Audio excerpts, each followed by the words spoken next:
So we have Ben Cohen speaking in his stead, and Ben is Commercial Manager. Righto. So yeah, Nigel sends his apologies. He's unable to make it today, so I've been helicoptered in and I'll try and do this presentation as much justice as possible.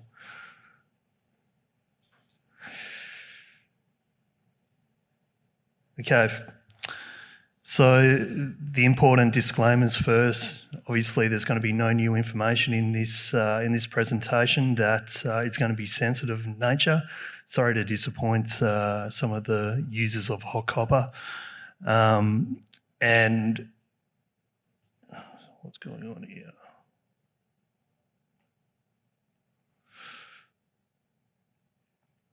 And any reference to the DFS will be in relation to the April 2020 DFS, which was announced some time ago. So who we are, we're a transformative resources company focused on underpinning the global green energy transition, uplifting the lives of host communities and delivering long-term benefits to our stakeholders. AVZ is committed to the sustainable development of the Monono lithium and tin project, which is the world's largest undeveloped hard rock lithium deposit. AVZ acquired the project back in 2017, and since then there's been around $100 million spent on exploration and development activities. The board cumulatively possesses around 150 years of project experience in Africa across a broad range of disciplines, including exploration, mining, engineering and mineral processing, legal and corporate finance, and bulk commodity marketing and shipping. AVZ's recently been admitted to the S&P ASX 200 with a current market cap of around $4.5 billion Australian. As mentioned, there was a DFS completed in April 2020 that provided a post-tax NPV of $1 billion. This was based on an ore throughput of 4.5 million tonnes per annum, capital of $545 million to build the project, and that supported a 20-year life of mine. At that time, 2 years ago, SE6 price was around $700 a tonne, so it's pretty well known what has happened to the SE6 price since then. So project metrics have improved, and we will be looking at releasing an updated study in the not too distant future. So obviously AVZ share price, just like the whole sector, has seen stellar performance over the last 18 months and has generally followed the SE6 price, which is now at $2,800 a tonne. So a bit about the project. So it's 75% owned by AVZ, 25% owned by government interests. On issue of the mining licence, 10% of the project cedes directly to the DRC government, whilst AVZ retains a preemptive right over the balance of the project interests. In September this year, we entered into a transaction agreement with a company called Suju Cath. They're a preeminent player in the lithium conversion sector, and are jointly owned by private businessman Mr. Pei, who is the chairman of Yibin Tianyi. They're looking at expanding to 150,000 tonnes of lithium hydroxide production in China, and also CATL, who everyone knows, the largest lithium-ion battery producer in the world. Under the terms of the transaction, CATH will acquire a 24% project interest and also fund their project equity interest in the development capital. So the funds will be used, the $240 million will be used to fund development of the project, and we are now waiting the award of the mining licence. Sorry, how do we go back?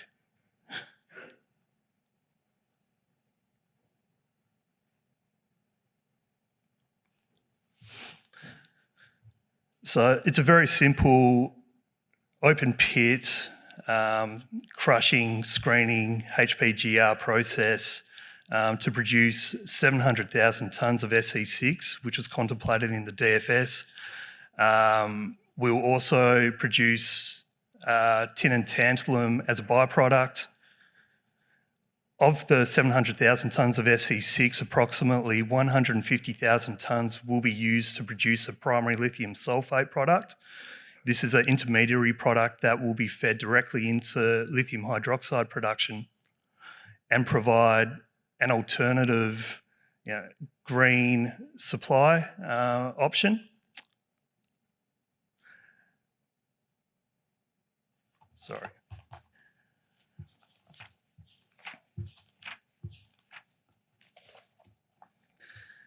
You guys are having probably problems reading the small print on the screen there, but I've got an even smaller screen here.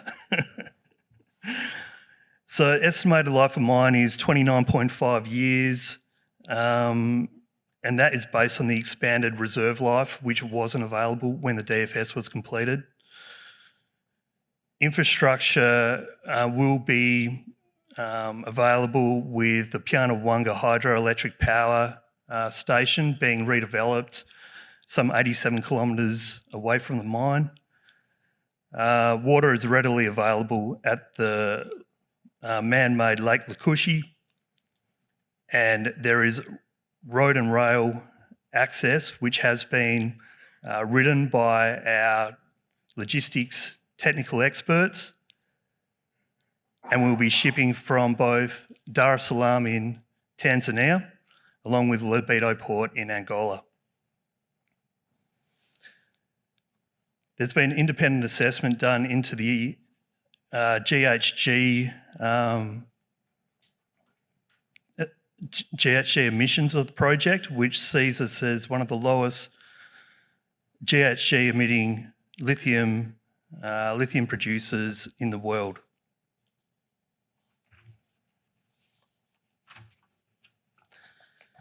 So the deposit really is a monster, 400 million tonne resource, which sets it as the largest undeveloped project in the world.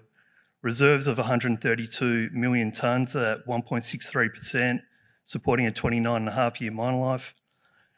It's very homogeneous in grade, extremely low strip ratio of around 0.48 to 1. Drilling to date is concentrated on 10% of the identified pegmatite zone at Manono and is highly prospective, remaining open along strike and at depth. Current market for lithium is around 500,000 tonnes LCE. So with a planned production for the first stage of 100,000 tonnes LCE, this would represent 20% market share. But as everyone has spoken about, the lithium ion market is expecting exponential growth over the next decade. So we're expecting growth of around 5 times what it is currently in 2021.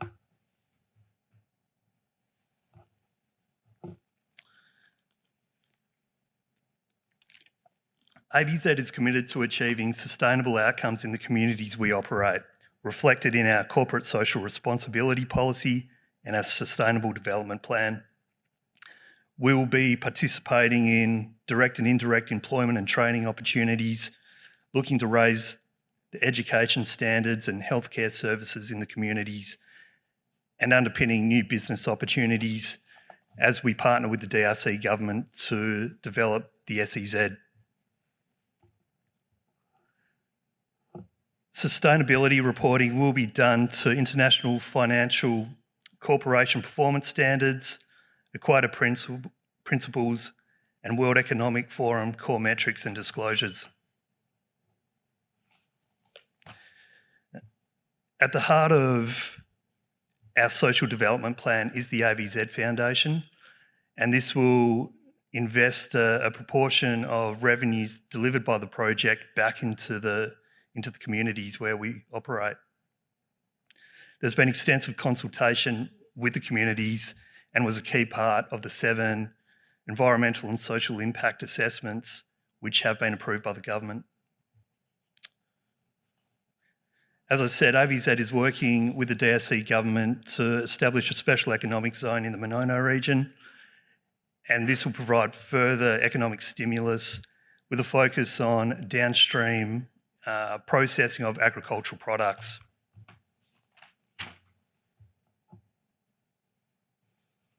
AVZ is striving to be as close to zero emissions as possible.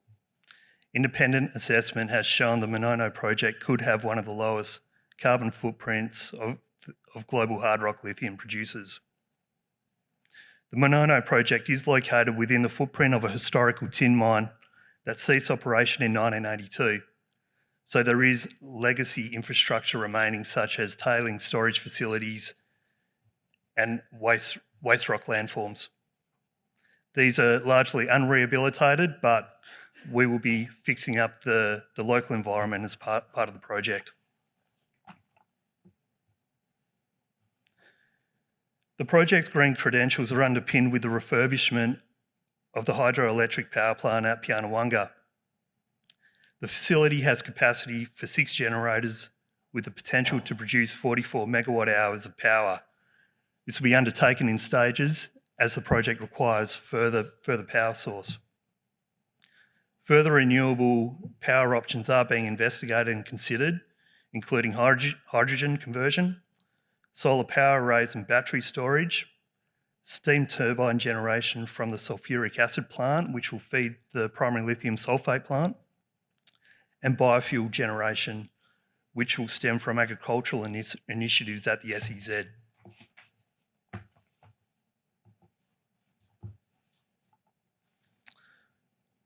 We will produce a high-grade intermediate product as feed into the lithium chemical process, which will help address out the logistics costs of the project whilst also reducing carbon emissions associated with the transport.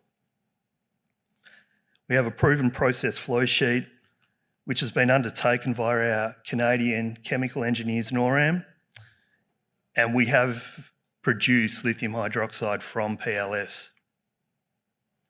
The cost and environmental advantages of this high-grade intermediate product include lower transport and handling costs to the converter, reduced capex for a lithium conversion plant, as essentially we will build the front half of a lithium hydroxide plant at Monono, lower reagent and handling costs, reduces carbon emissions, not only in country but also associated with the sea freight of the product, and reduce waste streams and landfill at the converter. PLS will be priced on a value in use basis and should achieve a significant premium above the higher lithium content alone. We'll be looking to install additional capacity as we expand along our journey. First phase will produce around 46,000 tonnes. So takeaway facts, the Monono project is a world-class project. It's high in grade, very simple process, DMS process. We haven't done the flotation studies yet, but that will be done in the next stage of the development. Very robust project economics, the DFS providing a $1 billion NPV 10 return. And we've seen the SE6 price and forecast increase significantly since then. We've got an engaged and cooperative and collaborative relationship with the DRC government, a significant cornerstone investor backing this project. We've got long-term binding offtake agreements for at least the first 5 years of production from the project based on the DFS metrics, and are in advanced discussions with financiers, including the Pan-African DFIs and other interested parties. Scalability of the project will underpin growth going forward, and we will be looking at potential expansion through the DMS flotation as well as downstream production, be it at Monono or abroad with potential lithium hydroxide plants. Our cornerstone investor will be critical to the growth aspirations, as they will provide that technical know-how. We have robust project cash flows which will fund this growth potential once coming into production, which we expect in 2023 still, probably toward the back end of 2023.